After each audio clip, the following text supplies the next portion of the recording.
नमस्कार दोस्तों, स्वागत है आप सभी का आरटी लेक्चर्स के यूट्यूब एजुकेशनल प्लेटफॉर्म पर। दोस्तों, आज का हमारा टॉपिक है how to get the highest marks in RPMC exams by improving your writing skill और राइटिंग पैटर्न। यानी कि आप आरपीएमसी एग्जाम के अंदर किस तरह से आपके हाईएस्ट मार्क्स गेन कर सकते हो, एक राइटिंग स्किल से या फिर राइटिंग के पैटर्न से या फिर लैंग्वेज के कॉम्पिटेंसी से। यानी कि लैंग्वेज आप किस तरह की लिख सकते हो उसके अंदर, इस इन सब बातों के ऊपर डिपेंड करता है कि आपके हाईएस्ट मार्क्स कितने आएंगे। तो आज के इस वीडियो के अंदर हम इन सभी पॉइंट्स के ऊपर चर्चा करेंगे। तो चलिए स्टार्ट करते हैं आज के इस वीडियो को। तो देखिए, यहाँ पर जो तीन मुख्य मेथड है आपकी राइटिंग स्किल्स को लिखने के यहाँ पर एग्जाम के अंदर। फर्स्ट है बाइलिंगुअल मेथड, यानी कि आप हिंदी या इंग्लिश के अंदर लिख सकते हो। सेकंड है ओनली इंग्लिश लैंग्वेज के अंदर लिख सकते हो। एंड थर्ड है शॉर्ट एंड स्वीट मेथड, यानी कि की पॉइंट लिखने हैं एंड टेक्निकल टर्म लिखने हैं और साथ में डायग्रामेटिक रिप्रेजेंटेशन देना है। इन तीनों के बारे में बताऊंगा और कौन सा बेस्ट तरीका रहेगा मैं वो भी बताऊंगा यहाँ पर आपको। तो चलिए सबसे पहले हम बात करते हैं यहाँ पर बाइलिंगुअल मेथड का। देखिए, कॉपी के अंदर का कुछ मैंने ये राइटिंग खुद एक टॉपिक तैयार करके बनाई है यहाँ पर, जैसे कि इमरजेंसी रेडियोग्राफी। ये जनरली क्वेश्चन पूछा जाता है, इसलिए मैंने टॉपिक भी कवर हो जाएगा, साथ में आपको समझा भी दूंगा किस तरह से एग्जाम के अंदर आपको लिखना है। तो एग्जाम के अंदर देखिए, आपको जब भी कोई टॉपिक आता है तो सबसे पहले ऊपर इसकी हेडिंग डालनी है, उसके बाद में उसकी डेफिनेशन लिखनी है। ठीक है, तो डेफिनेशन में आप क्या लिखोगे, तो जब भी डेफिनेशन आप लिखोगे तो उसकी ध्यान में ये रखना है आपको कि जो टर्म लिख रहे हो हिंदी प्लस इंग्लिश में यदि आप लिख रहे हो तो दोनों के दोनों जो वर्ड्स हैं वो ऊपर की लाइन में ही होने चाहिए। ठीक है, यानी कि ये नहीं कि मतलब जैसे आप ये इंग्लिश हिंदी वाला जो टर्म है ऊपर लिख दियो और इंग्लिश वाले को आप नीचे लिख दियो। तो इस तरह से क्या होता है, एग्जाम ये जो वर्ड्स है ऊपर नीचे होने की वजह से ये क्या होता है, गपसप हो जाती है वर्ड्स की। तो क्या है, एग्जामिनर को क्या है, जैसे कॉपी चेक करने वाला होता है ना, उसको ये चीजें समझ में नहीं आ पाती कि किस कौन सी लाइन के अंदर कौन सा वर्ड है। क्योंकि जो कॉपी चेक करते हैं वो बेसिकली डॉक्टर्स के या फिर जो एमएससी एमआरटी जो करके किए हुए स्टाफ होते हैं, जो टीचिंग लाइन के अंदर होते हैं, वो ही कॉपियां चेक करते हैं। ठीक है, तो यहाँ पर इमरजेंसी रेडियोग्राफी को भी हम डिस्कस करेंगे अभी थोड़ी देर में। तो पहले ये चीज समझ लेनी चाहिए आपको कि यहाँ पर लिखने का बेसिक तरीका क्या होना चाहिए। देखिए, इस तरह से आप इसके ऑब्जेक्टिव्स देख सकते हैं। इसको भी मैंने इसी तरह लिखा है, ऊपर वाली लाइन के अंदर इंग्लिश का टर्म लिखा है और ऊपर वाली लाइन के अंदर ही मैंने हिंदी वाले टर्म्स लिखे हैं। ठीक है, इसकी ये देखिए यहाँ पर कॉमन इंडिकेशन से इसकी वो भी इसी तरह से मैंने लिखे हैं। कॉमन इंडिकेशन तो देखिए दो दो वर्ड्स ही है यहाँ पर, तो उसको नीचे वाली लाइन में भी आप लिख सकते हैं, कोई दिक्कत नहीं है, समझ में आना चाहिए, मेन बात ये है। इंपॉर्टेंट पॉइंट है इसके, इसको भी मैंने हिंदी एंड इंग्लिश में इसके कुछ इस तरह से लिखा है यहाँ पर। नेक्स्ट इसका जो सेकंड टाइप है यहाँ पर इंग्लिश वाला, सबसे बेस्ट है इंग्लिश वाला। यदि आप इंग्लिश में लिखते हैं तो इससे अच्छा कोई भी मेथड नहीं है, मैं ये मानता हूँ। इंग्लिश जो टर्म है वो आप लिखते हो इंग्लिश लैंग्वेज के अंदर तो सबसे बेसिक है। मतलब आपको कैसे भी टूटी फूटी इंग्लिश आती हो, लेकिन इंग्लिश में अगर आप लिखते हो तो आपको अच्छे मार्क्स मिलेंगे एग्जाम के अंदर बजाय के हिंदी के।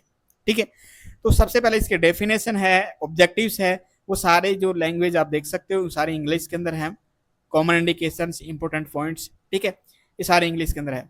अब इसका जो थर्ड जो पॉइंट आता है यहाँ पर शॉर्ट एंड स्वीट टर्म्स है, जिसके अंदर कीवर्ड्स है और टेक्निकल टर्म है एंड इसका डायग्रामेटिक रिप्रेजेंटेशन है। तो कभी कभार क्या होता है, कई स्टूडेंट्स ऐसे होते हैं बहुत कम दिनों के लिए पढ़ते हैं, जब एग्जाम आती है तभी पढ़ना स्टार्ट करते हैं और जो बेसिक चीजें होती हैं उनके जो टेक्निकल टर्म होते हैं वो याद रखते हैं और साथ में जो भी डायग्रामेटिक रिप्रेजेंटेशन है वो एग्जाम के अंदर करके आते हैं, तो उनको अच्छे मार्क्स मिल जाते हैं।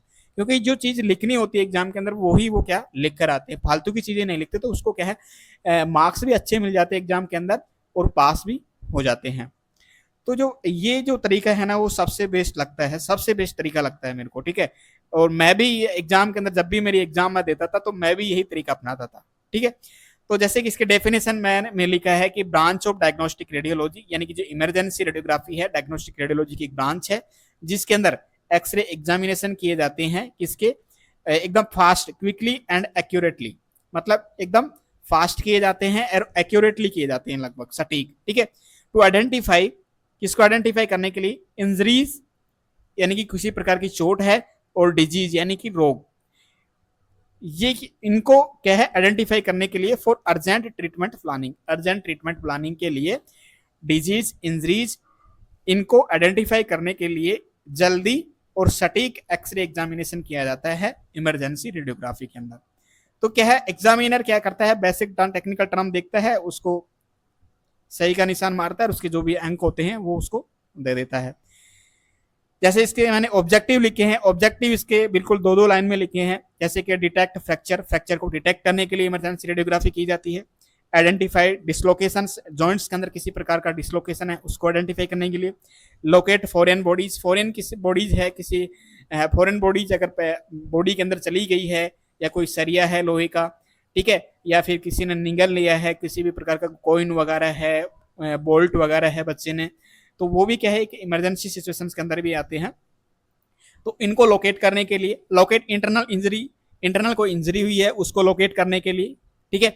To help rapid diagnosis, rapid diagnosis के लिए मतलब जल्दी डायग्नोसिस में हेल्प करने के लिए। और लास्ट पॉइंट है इसके अंदर अप्रोप्रिएट प्लानिंग, मतलब ट्रीटमेंट की जो अप्रोप्रिएट प्लानिंग है उसके लिए ये सब जो इमरजेंसी रेडियोग्राफी है वो की जाती है, ठीक है।